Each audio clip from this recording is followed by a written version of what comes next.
The bugle echoed across Fort Moore as the Georgia dawn spread a thin band of gold over the misty parade field, dew clinging to the grass like tiny metals pinned to the earth. 48 recruits stood in perfect lines, their breaths forming pale clouds in the heavy air. And then there was Grace Porter standing a step apart, her right arm cradled close to her ribs, her thin shoulders trembling under the weight of mourning.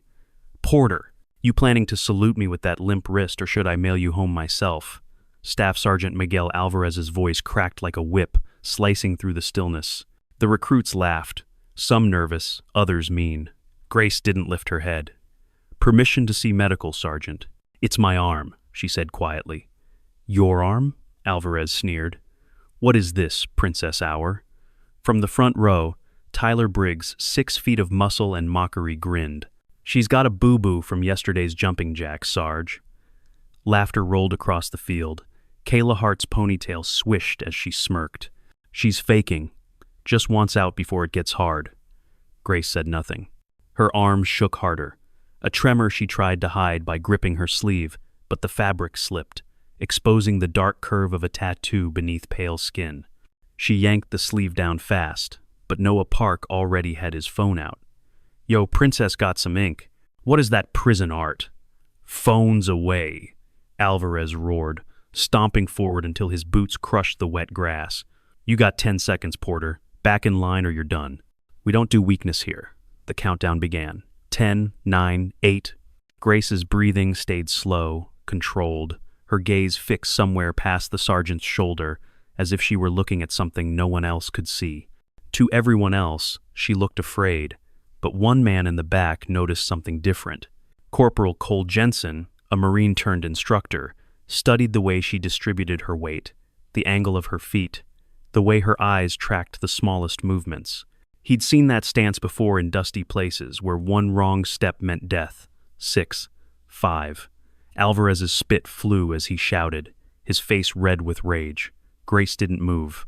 Tyler Briggs chuckled and cracked his knuckles. "Want me to help her pack, Sergeant?" More laughter followed, sharp and cutting. Then Grace shifted, just slightly, and her sleeve slipped again. The same ink flashed, precise, coiled, deliberate. Cole's pulse skipped. It wasn't random. It was a pattern, one he remembered from an intel briefing long ago, a symbol whispered about but never confirmed. The kind that didn't belong to recruits, the kind that belonged to ghosts. The morning sun climbed higher, burning off the fog as Sergeant Alvarez's voice thundered across the field, shaking the silence that had settled like dust. 3, 2. He took a step closer, rage etched into every movement.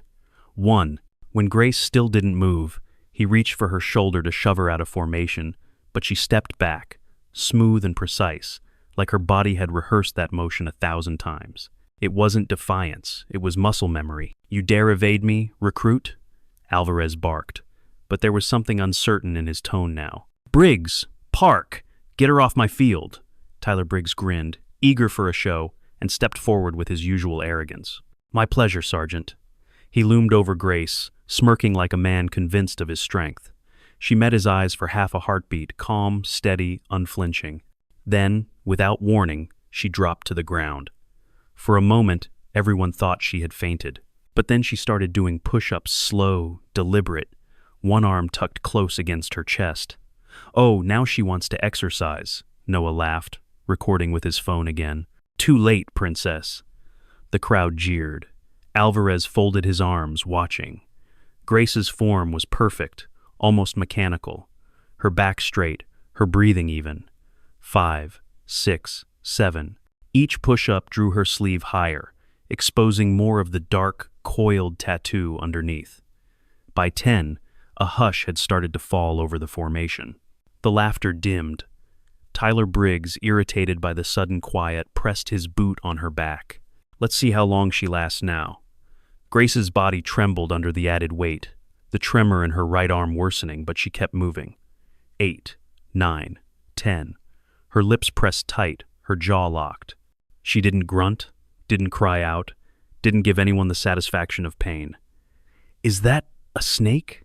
someone whispered. Cole Jensen straightened. His heart pounded in his chest. He knew that symbol, the 7 coils, the skull's outline. It was from a classified unit he'd only heard rumors of. A ghost program. Something that wasn't supposed to exist. By 15 push-ups, her arm gave out. She caught herself with her left hand before hitting the dirt, landing softly, like a cat instead of a soldier. Alvarez spat on the ground beside her boots. Pathetic. Can't even finish basic exercises. Briggs, park. Take her to processing. We're done here. Wait, Sergeant, a soft voice interrupted. Sofia Morales, one of the younger recruits, stepped forward nervously. Maybe she really is hurt. Shouldn't she see medical before? Did I ask for your opinion, Morales? Alvarez snapped, turning on her. The girl froze, eyes wide. Grace, still on her knees, looked up just for a second. Their eyes met. Sofia saw something there that made her breath catch. Not fear, not shame, depth, history. Then Grace pushed herself up again, slowly, the tremor in her right arm visible but her balance unshaken. On your feet, Porter, Alvarez shouted. You're done here. Grace rose, silent. She looked smaller than ever, but somehow the air around her felt heavier, charged. The recruits shifted uneasily. Something had changed. Captain Daniel Reed appeared from the administrative building, the sun glinting off the bars on his uniform. What's going on here? Sir, this recruit's refusing to complete PT, Alvarez said, snapping to attention. Reed's eyes flicked toward Grace, his face hard, professional. Medical waiver? She shook her head. Then get back in formation or get off my base. He turned to leave. Alvarez's smirk returned. You heard the captain. He reached out again, but Grace's body moved faster than anyone expected. Just a step, just enough to avoid his hand. Controlled, efficient. That was the first moment Cole Jensen knew for certain. This woman wasn't who she claimed to be. No recruit moved like that. No one. Not unless they'd been trained to survive the impossible. As Grace turned back toward the formation, her sleeve shifted once more. The black coils caught the sunlight, curling around her trembling arm like a secret waiting to strike. The air over Fort Moore felt heavier that morning, thick with the scent of sweat, dust, and something else, curiosity. The recruits followed Captain Reed's order and gathered at the obstacle course, their boots crunching over the gravel as whispers trailed through the ranks. Everyone wanted to see the quiet girl fail. Grace Porter walked in silence between Tyler Briggs and Noah Park, her right arm still held close, her steps measured, almost cautious. The others thought it was pain, but Corporal Cole Jensen saw the truth. Every turn of her head, every subtle scan of her surroundings she was assessing, mapping, calculating. He had done the same in Afghanistan when the air went too quiet before an ambush. Sergeant Alvarez barked orders as they stopped near the rope climb, a 30-foot wall of twisted hemp stretching toward the bright Georgia sky.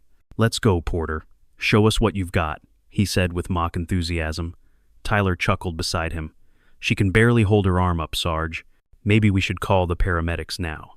The laughter that followed was thinner this time, forced. Something in Grace's stillness unsettled them. She didn't rise to the bait. Instead, she looked up at the rope, then down at her trembling hand. Her left hand reached for the rope first, fingers curling around it like it was an old friend. Her legs tightened, anchoring her. Then she climbed. Slow at first, steady, using her legs and left arm, her right arm only stabilizing. The crowd fell silent. Every motion was controlled, efficient, graceful. The way she shifted her weight told Cole everything he needed to know. This wasn't learned from YouTube or boot camp drills. This was combat training. Halfway up, someone muttered, "Holy hell." Grace didn't stop until her hand touched the beam at the top. 43 seconds. She descended the same way she'd climbed quietly, perfectly, as if she had rehearsed it her whole life. When her boots hit the ground, she stood straight and said only, "Done, Sergeant." Her voice was calm, without pride or anger, just fact. Alvarez blinked, his mouth opening but no words coming. That was adequate, he stammered finally. Captain Reed, who had stayed to watch, took a step closer. His eyes narrowed. Where did you learn that technique, Private? Sir? Grace asked, her tone neutral.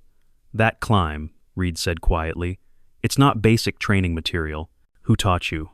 Grace didn't answer. Her silence stretched long enough that the other recruits began whispering again. Reed's jaw tightened. Sergeant, take the company to weapons assembly. I want Porter in my office afterward. Cole Jensen's heart thudded harder. He recognized the signs, the control, the detachment, the way she avoided unnecessary words. He'd seen it in operators who'd survived too much. As the recruits moved toward the weapons pavilion, Kayla whispered loudly, "Better dad some big-shot general."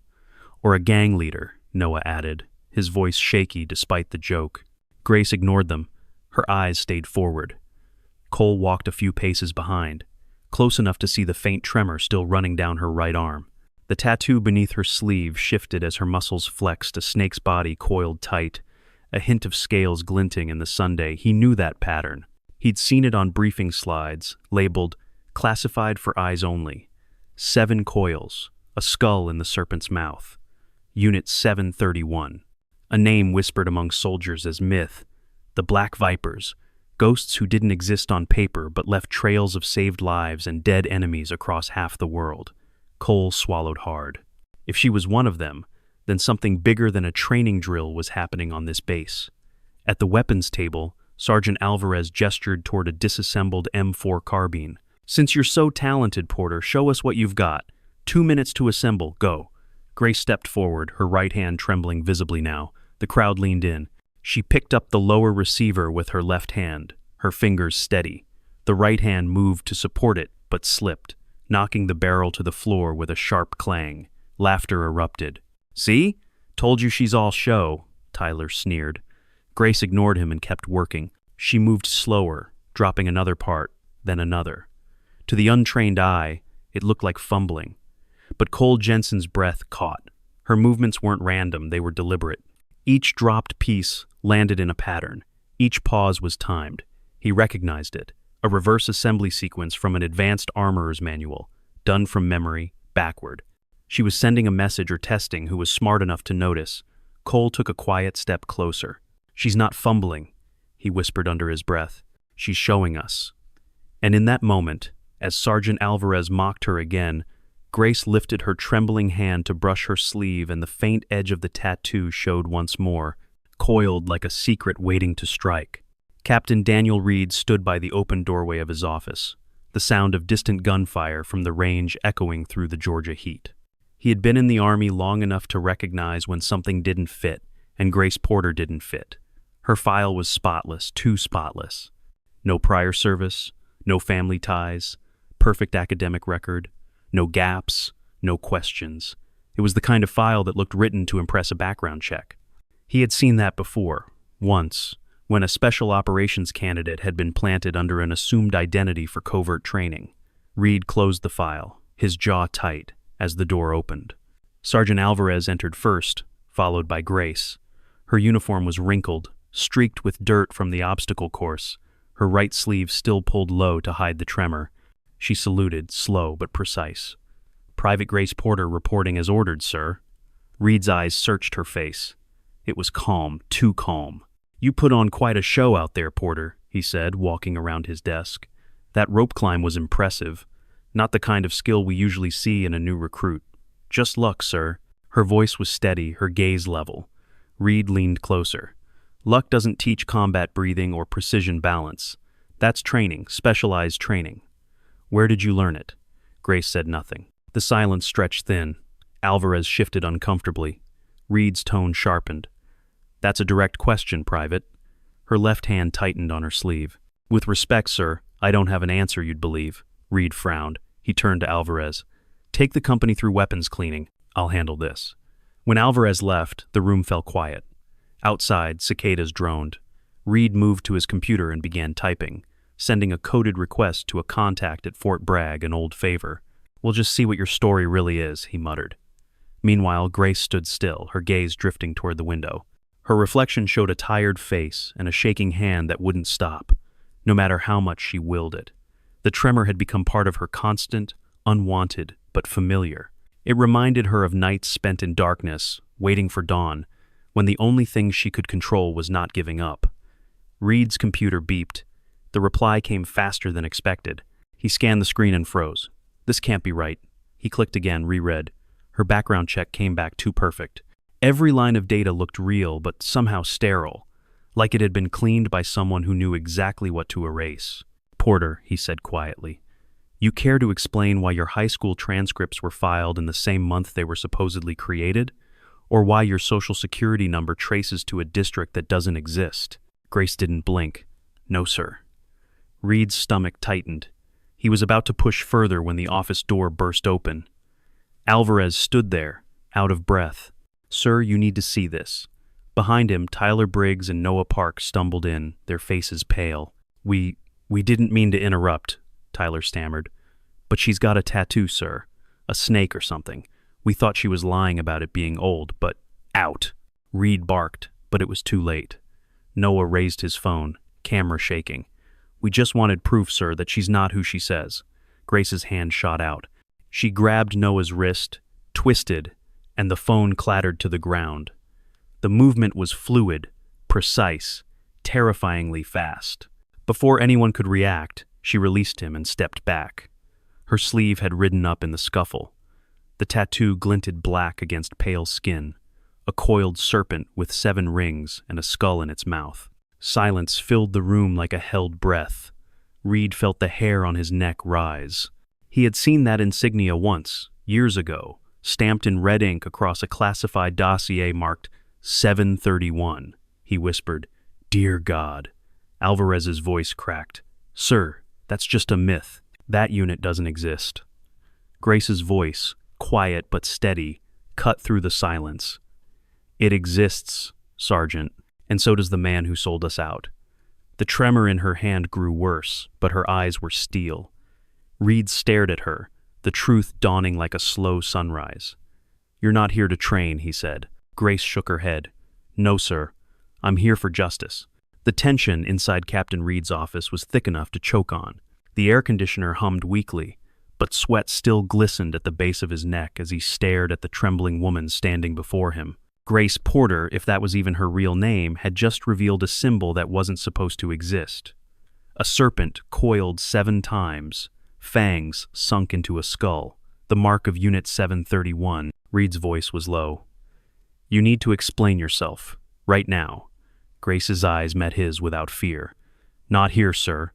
You don't give orders in my office, Private." "I'm not giving one, sir," she said softly. "I'm keeping you alive." Before Reed could respond, the intercom on his desk crackled. "Captain Reed, this is security. We have a situation at the armory motion detected in restricted storage." His gaze flicked toward the phone, then back to Grace. "You did something?" "No," she said. "But whoever's been watching me just made their move." Alvarez swore under his breath. Reed hesitated for half a second too long, then grabbed his sidearm from the drawer. "Fine, let's move." Grace followed him out, her right arm still trembling but her stride confident. The late morning sun was harsh, the air heavy with humidity as they crossed the motor pool. Recruits had gathered in uneasy clusters, whispering. News spread fast on a base like Fort Moore, and everyone had seen enough to sense something was wrong. At the armory, a pair of MPs stood outside the door, tense. "Sir," one said. The cameras glitched for 30 seconds. When they came back online, one of the storage cages was open. A set of encrypted drives is missing. Reed cursed under his breath. "Internal access?" "Yes, sir." Grace moved past them, scanning the lock mechanism. "Cut clean," she murmured. "No sign of forced entry. Whoever did this had clearance." "That's impossible," Alvarez said, his voice shaking now. "The only people with this level of access are senior NCOs." Grace finished for him. "Someone you trust." She looked up, meeting his eyes. "How long has your maintenance chief, Master Sergeant Dale Turner, been here?" Alvarez frowned. "Turner? 6 years? Why?" "Because he's been watching me since day one." Her tone was matter of fact, not dramatic. She turned toward Reed. "You've got a mole, Captain. He's feeding someone off base, probably using the maintenance convoys that run through Chattahoochee Forest. It's quiet out there, no oversight." Reed's mind raced. "That's a serious accusation." "Then check the logs," Grace said. "He leaves the base at least twice a week for equipment tests. Always the same route. Always alone.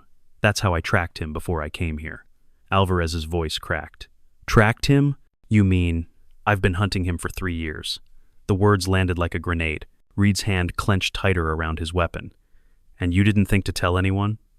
"Would you have believed me?" she asked. No one answered. Reed ordered the MPs to seal the armory and start a vehicle lockdown. But Grace was already moving, scanning the surrounding rooftops, the perimeter fences, the shadows. Every movement spoke of habit, not paranoia. She turned to Reed. He's running. He wouldn't risk staying now that I'm exposed. You think he knows you're on to him? He knew the second my sleeve slipped in front of the recruits, Grace said quietly. He's smart, he's patient, but he's also scared. And scared men run predictable routes. Reed looked at Alvarez, who still seemed frozen between disbelief and guilt. Get me Turner's schedule, his assigned vehicle, and every GPS log for the last month, Grace added. And if you want to catch him, Captain, we need to move before noon. He'll head east, toward the forest. Why east? Alvarez asked. Grace looked at the horizon, because that's where the ghosts disappear. The three of them sprinted toward the operations center. Inside, screens flickered with satellite feeds and heat signatures from drones circling above the training ranges. Reed barked orders to his staff. Lock down all roads except the east access gate. Nothing leaves without my say-so. But just as the command went through, a voice from the radio cut in. Sir, east gate clearance just processed for maintenance unit 14 vehicle already out. Reed's blood went cold. Who signed it? Master Sergeant Turner, sir. Said it was an emergency supply run. Grace turned on her heel. We've got 5 minutes, maybe less. She grabbed a rifle from the wall and loaded it in one fluid motion. Reed stared, stunned by her efficiency. You can't just... I don't need permission, she said, but I'd appreciate backup. Alvarez swallowed hard, then nodded. I'm coming. Reed hesitated, torn between protocol and instinct, then finally muttered, To hell with it, let's move. They ran toward the motor pool as the base sirens began to wail. And somewhere beyond the tree line, a silver pickup truck roared down a dirt road, carrying the man who thought he could outrun a ghost. The forest swallowed the sound of their engine as the truck sped deeper into the Chattahoochee woods. Branches whipped against the windshield, sunlight flickering like Morse code through the leaves. Grace Porter sat upright in the passenger seat, scanning the tree line as her breathing evened out. The stabilizer had done its job. Her right hand was steady again for now. Captain Reed drove hard, eyes darting between the dirt road and the GPS blinking weakly on the dashboard. No signal, he muttered. Of course not, Grace replied. That's why he chose this route. He's worked maintenance for years.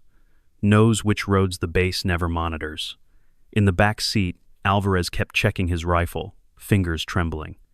Ma'am, I still don't understand one thing. Why now? If Turner's been leaking information for years, why blow his cover just because of you? Grace's gaze stayed fixed ahead. Because I'm the one person he couldn't afford to let live. Reed shot her a quick look.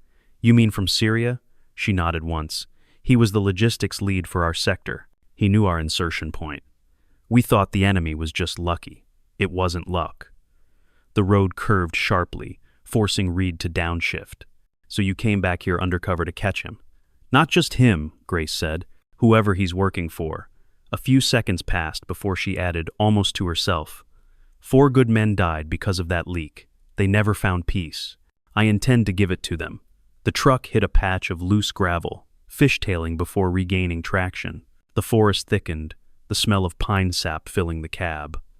1/2 mile ahead, Grace said, pointing toward a gap between the trees. He'll turn off the main road there.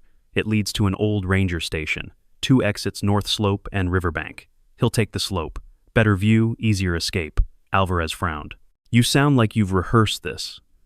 I have, she replied quietly, for 3 years. Reed caught the glint of metal through the trees, a flash of silver. Truck, he shouted. Up ahead, a vehicle barreled down the slope, mud spraying from its tires. Turner's silver pickup. Grace's eyes narrowed. He's heading for the ridge. Reed floored the accelerator. The chase tightened, engine screaming through the forest. Turner's truck fishtailed, nearly clipping a tree, then vanished behind a bend. He knows we're here, Alvarez said. Grace reached for the dashboard radio. Control, this is Reed target heading East Ridge near Sector 12. Lockdown perimeter. Static answered. No signal, Reed cursed. We're blind. Grace's voice cut through the tension, calm and precise. Then we do it the old way. She checked her weapon, pulling back the slide, the metallic click sharp in the small space. When we stop, you take cover behind the right flank, she said to Alvarez. Reed, block the exit with the truck. Don't try to negotiate. He's desperate and armed. And you? Reed asked. Grace gave a small, humorless smile. I'm bait. They burst from the trees into a clearing. The ranger station stood ahead, an aging wooden structure with boarded windows and a sagging roof. Turner's pickup was parked outside, engine still running. Reed swung the truck sideways, tires skidding as they blocked the path. Positions, he shouted. Alvarez jumped out, taking cover behind a fallen log. Grace moved like a shadow, staying low as she advanced toward the station, weapon raised. The forest had gone silent, even the birds gone still. She could feel her pulse in her throat. This was the same rhythm she remembered from Syria, the calm before chaos. She approached the open door, her voice steady. Turner, it's over. No answer. Then a crash inside. Grace pivoted, weapon ready. A figure lunged from the doorway, and the world snapped into motion. Gunfire cracked through the trees. Reed ducked behind the truck as bullets shattered the windshield.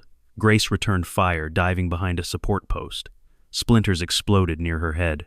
Alvarez shouted, "Left side!" Turner's shadow moved across the window. Grace exhaled, aimed, and fired. The glass burst outward, and a man's cry echoed. When the gunfire stopped, there was only the sound of the wind. Grace advanced, step by step, her weapon steady despite the faint shake returning to her hand. Inside, Turner lay bleeding beside a table littered with cash, encrypted drives, and an open laptop. Another man, a handler in a dark suit, was slumped over, motionless. Grace checked for a pulse. Nothing. Reed entered behind her, gun still raised. "You good?" "Yeah," she said softly. "But we're not done." Turner coughed, blood spilling onto his shirt. His eyes found Grace. You shouldn't have come back. You shouldn't have sold us out." She knelt beside him. "Who else is involved?" Turner's breath rattled. "You think this ends with me?" His lips twisted into a faint, bloody smile. "You can't kill a network, Viper. You can only feed it." His eyes went blank before she could ask another question. Grace stared for a moment, then stood. The adrenaline drained, and her hand began to tremble again. "Get his drives," she said to Reed. "We'll take everything back." Outside, the sirens of approaching vehicles echoed faintly through the forest. Reed looked at her, seeing not a recruit anymore but a soldier shaped by ghosts. What happens now? Grace turned toward the rising Sunday. "Now, we start hunting the rest." Hezri.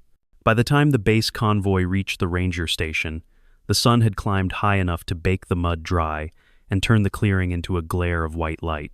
Military police fanned out across the site, securing the perimeter while Captain Reed supervised the recovery of the encrypted drives. The scene was chaos photographers, forensics teams, and command staff flooding what had been a ghostly outpost an hour ago. But through it all, Grace Porter stood apart, leaning against a pine tree, her right hand trembling as she wrapped it in a loose bandage. Alvarez approached slowly, helmet tucked under his arm. "Medical's asking for you, ma'am," he said awkwardly. "They want to check that arm."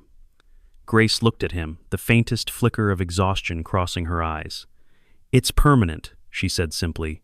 "Nerve damage. Syria." Alvarez hesitated, guilt creeping into his voice. "I didn't know. None of us did." "You weren't supposed to," she said. "That's how I stayed alive." Captain Reed walked over, a tablet in hand. "The drives are loaded with intel personnel rosters, funding transfers, even operational maps. It's not just Turner. There's a network."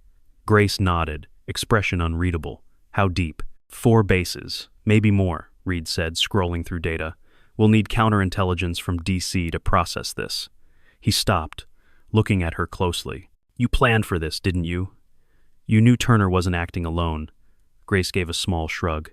"I had suspicions, but I didn't expect him to have help inside command." Reed's eyes darkened. "Inside command? Check the access logs," she said. "You'll find an override key used remotely about 40 minutes before we arrived." Someone cleared his gate pass. Reed swore quietly. "That means whoever's protecting him is still on base." Grace stepped closer, her voice low. "Then you'll need to move fast. Once they know Turner's dead, they'll start erasing everything." She handed him a small black thumb drive. "This has metadata from the last 3 weeks. Communications pings, traffic anomalies, frequency shifts. It'll point you toward the others. Reed took it, eyes narrowing. How did you even get this? While you were focused on the armory, she said, I was monitoring outgoing signals. Ghost work. Alvarez exhaled. You've been 2 steps ahead the whole time. Not ahead, Grace replied. Prepared. An MP jogged over. Sir, command wants an immediate debrief in the main hall. Colonel Whitaker's on his way from Columbus. Reed nodded. Tell him we'll be there. When the MP left, he looked back at Grace. You realize this operation just went from local to national security? It was always national security, she said. You just didn't know it yet. They drove back toward Fort Moore in silence, the convoy kicking up trails of dust behind them. Reed kept glancing at Grace through the mirror. She sat still, eyes forward, but he could see the faint shake in her hand returning as the stabilizer wore off. He wanted to ask how she managed to keep fighting like that, but something about her silence demanded respect. She wasn't a victim of her injury. She had learned to weaponize it. When they arrived, the base was already on lockdown. Barriers closed, armed guards at every entrance, and drones circling overhead. Inside the operations center, a dozen screens showed live feeds of security checkpoints. Colonel Whitaker stood at the center of it all, gray-haired, tall, the kind of man whose presence filled the room. Reed saluted. Sir, we've recovered 6 encrypted drives and neutralized Turner and his handler. Confirmed intelligence breach across multiple bases. Whitaker's gaze shifted to Grace. For a long moment, neither spoke. Then he said quietly, I was told Unit 731 was wiped out. That you were all dead. Grace stood straight, her trembling hand at her side. Ghosts don't die, sir, she said evenly. Whitaker removed his cap, the gesture small but heavy with meaning. Then I owe you an apology, Operative Porter. I didn't recognize what I was seeing this morning. You weren't supposed to, sir, she replied. If you had, I wouldn't have caught him. Alvarez cleared his throat softly. Permission to speak, sir? Whitaker nodded. We all misjudged her, Colonel, Alvarez said. The recruits, me, hell, the whole unit. But she still saved this base. Whitaker gave a rare smile. Lesson learned, Sergeant. We'll make sure everyone knows it. Grace shook her head. Don't make this about me. Make it about the next recruit you underestimate. Whitaker studied her a moment longer before saying, You'll have to debrief with counterintelligence in D.C. They'll want your full account. A transport is already inbound. And Grace's eyes flicked toward the window where a black SUV rolled to a stop outside, its tinted windows glinting in the Sunday. Let me guess, she said softly. No logos, no plates. Standard procedure, Whitaker replied. You'll be protected. She smiled faintly, or buried. Hard to tell the difference sometimes. Reed took a step forward. You don't have to go alone. I always do, Grace said. Then she extended her hand, the one that trembled to shake his. You did good today, Captain. You trusted what you couldn't explain. That's rare in this line of work. Reed gripped her hand firmly. Just make sure this isn't the last time we see you. Grace's eyes softened. Ghosts don't make promises, Captain. They just finish the mission. As the SUV door closed behind her and the vehicle rolled out through the security gate, the entire base stood still for a heartbeat, watching the trail of dust fade down the long road. Somewhere deep inside operations, a comms officer whispered, Who was she? Alvarez answered quietly, The best lesson this base ever learned. The drive to D.C. felt endless, the hum of the SUV blending with Grace Porter's thoughts until it became a single, steady rhythm of memory and purpose. 2 black-suited agents sat in the front seats, silhouettes against the faint blue glow of the dashboard. Neither spoke. Grace didn't either.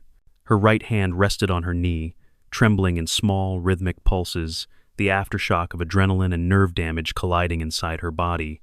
Outside, the interstate rolled past in a blur of headlights and rain. By the time they reached the outskirts of Washington, dawn was rising pale over the Potomac.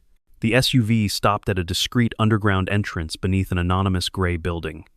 A badge scanner blinked green, and the door slid open. This way, ma'am, one agent said. Inside, everything smelled of coffee and electronics. Screens glowed on every wall. Men and women in suits moved briskly, their eyes sharp, their conversations clipped. Grace followed the agents down a hallway lined with flags: Army, Navy, Air Force, CIA, ending in a conference room that looked out over the city skyline. Waiting inside were 3 officials, one from the Pentagon, one from Army Intelligence, and one whose nameplate simply read, Office of Special Operations. The last one, a calm man in his 50s with gray hair and a quiet voice, stood to greet her. "Operative Porter," he said. "Or should I call you by your original designation?" Grace's posture didn't change. "Grace is fine," she said evenly. "Unit 731 is gone." "That's why you're here," the man replied. "We need to know what happened at Fort Moore." Grace sat down, resting her left hand on the table while her right continued its faint tremor. Turner was the leak. He coordinated with a foreign handler posing as a private contractor. Their goal was to compromise multiple special operations units using logistics data. He fed them convoy schedules, personnel rotations, and training coordinates. When my team deployed to Syria in 2019, he sold our location. 4 died because of it. The room was silent except for the hum of the air vents. The woman from Army Intelligence leaned forward. "How did you know it was him?" "Patterns," Grace said. "Convoys that never got hit. Secure routes only he used. And a name I overheard during interrogation, the man from Benning." The official with the gray hair nodded slowly. "And you went undercover at Fort Moore to confirm?" "To find him," Grace corrected. "And anyone protecting him." He clasped his hands. "You've done well, but it's not over. The data recovered from those drives suggests coordination across 4 bases. We've already identified at least a dozen compromised personnel." Grace's eyes darkened. "Then the infection runs deeper than I thought." "That's why we're reopening your unit," the man said quietly. 731 was never officially terminated, just put on ice. We're calling it Project Sentinel now. You'll lead the task force. Grace blinked, the offer hitting her harder than she expected. "Led? You've already proven you can operate independently. You've earned command." She gave a faint, bitter smile. "Command of ghosts. Sometimes that's what we need," he said. "Operators who don't exist." For a long moment, Grace didn't answer. The tremor in her hand worsened, but she didn't try to hide it. Instead, she placed that shaking hand flat on the table. "You understand what you're asking me to do? The nerve damage is getting worse. 6 hours of stability on a good day. I can't pull a trigger like I used to." The gray-haired man met her gaze. "You don't need to pull a trigger anymore. We need your mind, your instincts, your ability to see what others miss." Grace looked past him, through the glass wall, at the city waking below. Cars moved like veins of light, each one carrying someone with a purpose, a destination. She thought of the men who died in Syria, of the recruits at Fort Moore who'd learned that weakness wasn't always what it seemed. "And if I say no?" she asked. "Then we send someone else," he replied. "But we both know there isn't anyone else." She took a slow breath, exhaled, and stood. "All right, but we do this my way. I pick the team. No bureaucracy, no headlines, total autonomy." The man nodded. "Granted." He handed her a slim folder with a single word stamped across it, Reconstitution. Inside were names people she'd known, trusted, lost. Some were marked deceased. Others, missing in action. At the bottom, one name had been added recently, C. Jensen. Her eyebrows lifted slightly. "You brought him in?" "He requested assignment after Fort Moore," the man said. "Said he owed you his life." Grace closed the folder. "Then he'll get his chance to pay it forward." She turned toward the door, the fluorescent light glinting off the faint metal of her stabilizer brace. "Where do we start?" The man smiled faintly. "There's chatter coming out of Eastern Europe, something familiar. Another leak. We'll brief you in transit." Grace nodded once. "Then we'd better move." "Aye." As she left the conference room, the woman from Army Intelligence whispered to her colleague, "She's shaking." The gray-haired man replied quietly, "So was Washington when he crossed the Delaware." Courage isn't about stillness, it's about moving anyway. Outside, the black SUV waited by the curb, engine humming. Grace slipped inside without a word. Rain began to fall over D.C., blurring the city lights into streaks of gold and gray. She looked down at her trembling hand and whispered the same line she'd said in Syria years ago. "Pain is just information." Then she closed her fist. and I still have work to do. The plane lifted off from Andrews Air Force Base under a sky the color of wet steel, engines humming as the city lights of Washington faded below. Grace Porter sat by the window, her reflection ghostly in the glass. Across from her, Cole Jensen buckled into the seat opposite, a tactical laptop on his knees and a faint look of disbelief on his face. "So this is real," he said finally. "They brought back 731. Grace didn't look away from the window. "They renamed it," she murmured. "That doesn't make it any less dead." "Then why you?" "Because ghosts don't ask for permission." The jet was a modified C-37, stripped of insignia, its interior quiet except for the low hum of electronics. Between them lay a thin folder stamped Project Sentinel, Eastern Europe Operations. Inside were surveillance photos, intercepted transmissions, and one familiar symbol, the coiled serpent, painted in black on a shipping container outside Warsaw. Cole tapped the photo. "Whoever's behind this is using the same network Turner worked for." Grace nodded. "He was never the top, just one link in the chain." She glanced at the map pinned on the tablet display. "If the coordinates are right, they're setting up a weapons transfer through Poland. Russian hardware. American buyers." "That's treason," Cole muttered. Grace's lips curved faintly. "It always is." For hours, they reviewed files, built timelines, and cross-referenced movements. The hum of the engines became a kind of metronome for their thoughts. At one point, Cole leaned back, studying her. "You really haven't changed," he said softly. "Still doing this alone. Still chasing ghosts." Grace's right hand twitched, the tremor worse now that the stabilizer's effect was fading. "I'm not chasing them," she said. "I'm making sure they don't come back." Cole hesitated. "Your hand, how bad is it?" "Bad enough that I shouldn't be alive. Not bad enough to stop." She opened her left hand, revealing a small street Christopher medal. His medal, the one she had refused years ago. "You kept it," he whispered. "No," she said. "You did. I just borrowed it for the road." The plane descended hours later into a small NATO base outside Krakow. Cold air hit them as they stepped onto the tarmac. Waiting at the edge of the runway was a convoy of unmarked SUVs and a woman in a dark coat, her posture sharp, her face familiar. "Major Sophia Morales," Grace said, almost smiling. Sophia grinned. "Told you I'd move up fast. I didn't think it'd be this fast." "Blame you," Sophia replied. "You made half the base rethink what leadership means." Grace studied her. "You read the files?" "Every page. This leak's bigger than any of us thought. Polish intelligence flagged a transport company with connections to U.S. logistics. The cargo's labeled agricultural equipment, but the manifests don't match. Guess whose name appears on the security clearance?" Cole answered before Grace could. "Turner's replacement." "Bingo," Sophia said. "And we traced payment transfers to a shell company in D.C., tied to the same contractor who hired Turner's handler." Grace's expression hardened. "So it never ended. They just moved it offshore." Sophia nodded. "We've got one shot to intercept. Midnight convoy, heading to the border. If they cross, it's gone." They regrouped in a dim operations room where maps covered the walls. A satellite feed showed the convoy route through rural Poland narrow roads. Sparse population, no backup. Cole adjusted his headset. 3 trucks, 1 escort SUV, and a decoy vehicle. They'll expect a checkpoint sweep, not a field intercept. Grace traced the map with her finger. "We'll cut them off here where the forest closes around the curve. No escape lanes. Cole, you take overwatch on the ridge. Sophia, you're with me. We take the lead truck." At 23:40 hours, the convoy appeared exactly where predicted. Headlights cut through fog, engines rumbling. Grace crouched in the shadows of pine trees, the cold air stinging her lungs. Her right hand trembled uncontrollably now. She injected another stabilizer, jaw clenched against the sting. 5 minutes of steadiness, she whispered. "Make them count." Cole's voice crackled in her earpiece.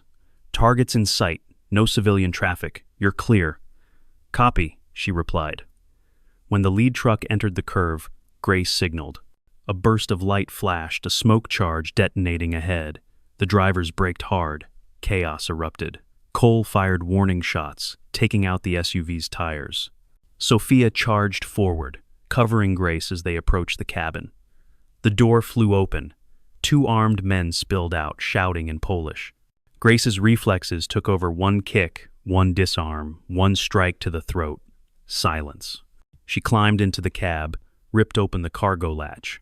Inside, under tarps, were crates marked with both Cyrillic and English codes: ammunition, communication intercept gear, and one unmarked case glowing faintly under ultraviolet. "Found it," she said. Sophia peered in. "What is it?" "Proof," Grace replied. "The same tech used to track us in Syria." Her voice was flat. "They've been replicating the program." A sudden burst of gunfire erupted behind them. Cole's voice shouted through the earpiece. "Ambush! 2 tangos flanking east!" Grace spun, raising her weapon. Pain lanced through her arm, but she fired anyway, 2 precise shots between tremors. One target dropped. The other fled into the fog. "Status?" she called. "Clear," Cole answered, breathing hard. "Convoy neutralized." Minutes later, as Polish security forces arrived to secure the scene, Grace leaned against the truck's door, staring at the crates. "They were never after weapons," she said softly. "They were after access." Sophia frowned. "Access to what?" "Our systems, our people. They're rebuilding the leak network." Cole joined them, brushing mud off his gear. "Then we just stopped them." Grace shook her head. "No, we only slowed them down." And the headlights of approaching military vehicles cast long shadows across the trees. For a brief moment, the world went still, the air filled only with the hum of engines and the distant echo of wind over pine. Grace looked down at her trembling hand, the stabilizer's effect fading fast. "Ghosts don't rest," she murmured. "Not until the story ends." The mission report from Poland took 48 hours to reach Washington, but the headlines never would. Officially, nothing had happened. No convoy, no gunfire, no ghosts. In the quiet after the storm, Grace Porter sat alone inside a temporary NATO command post, a mug of coffee cooling in her hand. Outside, snow fell lightly over the Polish forest, covering the tracks of war in a thin, forgiving white. Her right hand shook as she lifted the cup, but she smiled anyway. The tremor no longer felt like a weakness, it was just a reminder she was still alive. Cole Jensen entered the room, his uniform streaked with dirt and frost. "They're calling it a success," he said, leaning against the doorframe. "Warsaw's locked down the network. DC says you stopped another leak." Grace chuckled softly.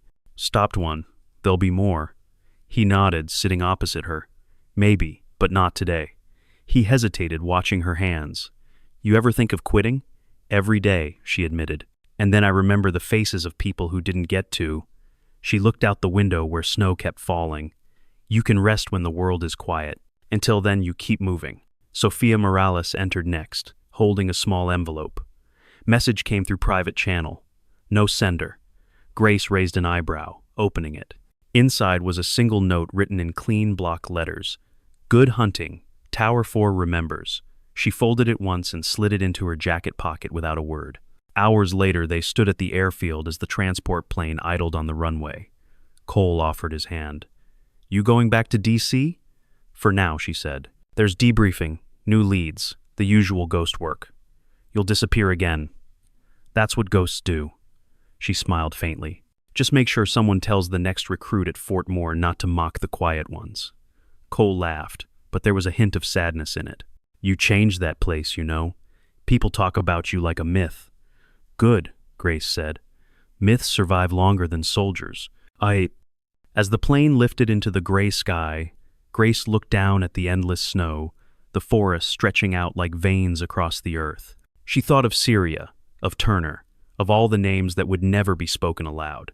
The tremor in her hand returned, gentle but constant, like a heartbeat. She pressed her palm flat against the cold window and whispered, "Pain is just information, and I'm still learning." Back at Fort Moore, dawn broke over the training field. Recruits formed up in neat lines, their boots crunching frost. Among them was a small, nervous woman with a trembling hand. The drill sergeant paused, watching her struggle, then said quietly, "Take your time, soldier. Strength isn't always loud." The line moved on, the day beginning as it always had, but something unseen had shifted an echo of the ghost, who had taught them all to look deeper. Because somewhere in the world, Grace Porter, last of 731, was still out there, moving through the quiet, protecting lives that would never know her name. Not for glory, not for medals, but for the promise she had made long ago under a burning Syrian sky, to stand tall, even when she shook. In the silence between wars, some names fade and some become legends. She never asked for medals, only a mission. When the world forgets who stands guard in the shadows, remember her tremor, not as weakness, but as will. Because ghosts don't die. They simply keep watch.